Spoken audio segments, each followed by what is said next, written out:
एक बार अर्जुन को अहंकार हो जाता है कि वह ही भगवान के सबसे बड़े भक्त हैं। उनकी इस भावना को भगवान श्री कृष्ण समझ गए और अर्जुन का अहंकार तोड़ने के लिए एक दिन भगवान अर्जुन को घुमाने ले गए। तभी मार्ग में एक गरीब ब्राह्मण से भेंट होती है।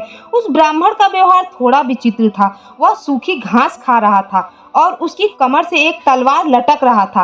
अर्जुन उसे देखकर हैरान हो जाते हैं और उससे पूछते हैं, आपको देखने से ऐसा प्रतीत होता है कि आप अहिंसा के पुजारी हैं और जीव हत्या ना हो इसीलिए आप सूखी घास भी खा रहे हैं, तो फिर हिंसा का ये साधन तलवार आपके साथ क्यों? ये प्रश्न सुनकर ब्राह्मण ने जवाब दिया, मैं कुछ लोगों को दंड देना चाहता हूँ। तो अर्जुन ने फिर से पूछा, ब्राह्मण देव आपका शत्रु कौन है? तो ब्राह्मण ने उत्तर दिया, मैं 4 लोगों को ढूंढ रहा हूँ जिन्होंने मेरे भगवान को परेशान कर दिया है, ताकि मैं उनके कर्मों का दंड उन्हें दे सकूं।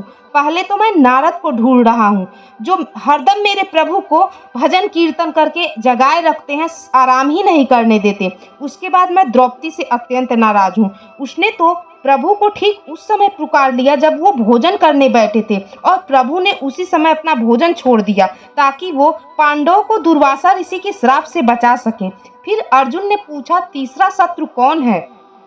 तो उस ब्राह्मण ने कहा, वह है प्रहलाद, जिसके कारण मेरे प्रभु ने स्वयं अत्यंत कष्ट सहकर उसे बचा लिया। और चौथा शत्रु तो अर्जुन है, उसका दुस्साहस तो देखो, मेरे भगवान को सारथी ही बना डाला। उसे भगवान की असुविधा का थोड़ा भी ख्याल नहीं रहा। यह कहते कहते उस ब्राह्मण के आंखों में आंसू आ जाते हैं। उस ब्राह्मण की ऐसी निस्वार्थ भक्ति देखकर अर्जुन लज्जित हो गए और भगवान श्री कृष्ण से कहते हैं, मुझे क्षमा कर दीजिए प्रभु, मुझे अहम हो गया था कि मैं ही केवल आपका सच्चा भक्त हूँ।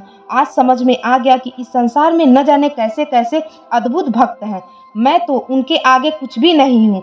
ये कहते हुए कहते हैं, प्रभु मुझे क्षमा कर दीजिए। और प्रभु कब किस पर किस प्रकार से प्रसन्न हो जाए ये कोई नहीं जानता। तभी तो कबीरदास जी कहते हैं, जब मैं था तब हरि नहीं, अब हरि है मैं नाही, प्रेम गली अति सांकरी, जामे दो न समाई।